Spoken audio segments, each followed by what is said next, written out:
আসসালামু আলাইকুম রহমতুল্লাহ। প্রিয় বন্ধুরা, কেমন আছেন সবাই? আশা করি সবাই ভালো আছেন। আল্লাহর রহমতে আমিও ভালো আছি এবং আজকে আরেকটি জায়গা আপনাদের সাথে পরিচিত করার জন্য চলে এসেছি। আজকে যেখানে চলে এসেছি সেটি হচ্ছে বড়লেখা উপজেলার পকুয়া দৌলতপুরে অবস্থিত তমসির আলীর বাংলো বাড়ি। এটি তৈরি করেছেন অত্র এলাকার কয়েকজন ব্যক্তি মিলে। সম্ভবত আমরা যতটুকু জানতে পেরেছি তমসির আলীর ছেলে মেয়েরা মিলে এটা করেছেন। আপনারা দেখতে পাচ্ছেন এখানে এই যে নেম প্লেট লেখা আছে তমসির আলীর বাংলো বাড়ি, এটা তৈরি করেছেন বা স্বত্বাধিকারী হিসেবে নেম প্লেট লাগানো আছে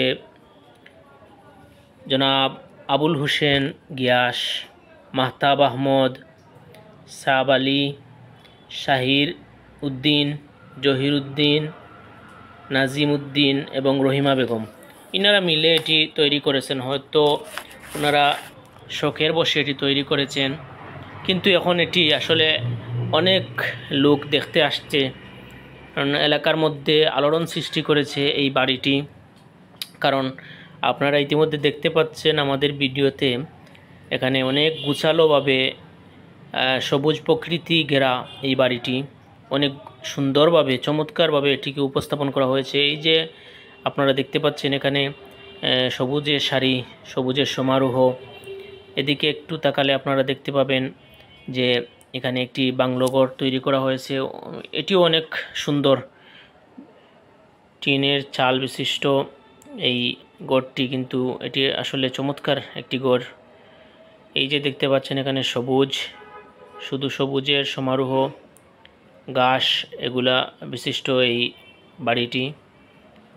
আরও একটু এগিয়ে গেলে দেখতে পাবেন এখানে এই কিছু গাছ লাগানো হয়েছে, যেই গাছগুলো মাধ্যমে আরও সৌন্দর্য ফুটিয়ে তোলা হয়েছে। দেখতে পাচ্ছেন এখানে অনেক ছোটো ছোটো ছেলে মেয়েরাও এসেছে এটি দেখ।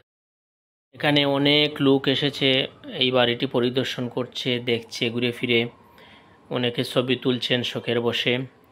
আমরাও তার ব্যতিক্রম নই, আমরাও কিছু ছবি তুললাম এবং একটি ভিডিও করার তাগিদ অনুভব করলাম, তাই আসলে ভিডিওটি করা।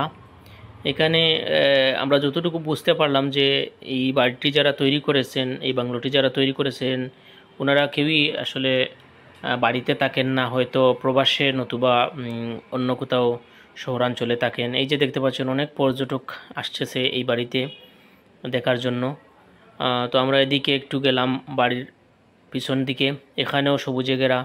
আসলে বলা যায় যে এই দেয়ালটা হয়তো সবুজ দিয়েই ঘেরা হয়েছে, এই সবুজের সমারোহ দেখা যাচ্ছে।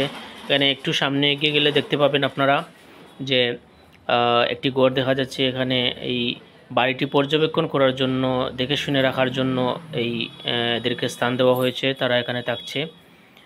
পাশাপাশি এখানে দেখতে পাচ্ছেন কিছু ফুলের চারা রোপণ করা হয়েছে, সেগুলোতে অনেক সুন্দর সুন্দর ফুল ফুটেছে। আমরা আরও একটু সামনের দিকে এগিয়ে যাচ্ছি। এখানে দেখতে পাচ্ছেন এই যে ঘরের কথা বলেছিলাম, এই ঘরটি।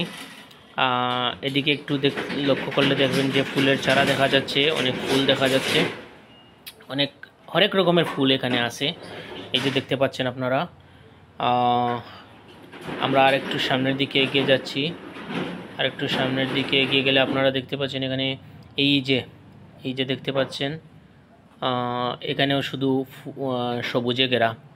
আর সবচেয়ে মজার বিষয় হচ্ছে গিয়ে যে আমার কাছে যেটি সবচেয়ে বেশি ভালো লেগেছে সেটি হচ্ছে এই যে একটু সামনে যাওয়ার পর আমরা দেখতে পেলাম যে এখানে একটি রাস্তা তৈরি করা হয়েছে, আর রাস্তার দুই ধারেই সবুজ দিয়ে ঘেরা হয়েছে। এই যে দেখতে পাচ্ছেন আপনারা, একটু লক্ষ্য করলে দেখবেন এই যে সেটাই আমি যেটি কথা বলছিলাম। এই যে আমরা যেভাবে চা বাগানে গেলে দেখতে পাই যে এরকম কিছু দৃশ্য, তো দ্রুপ এখানে কিছু দৃশ্য আমরা দেখতে পাচ্ছি। আবার এখানে দেখতে পাচ্ছেন কিছু সবুজে ঘেরা গেট তৈরি করেছেন ওনারা বসে।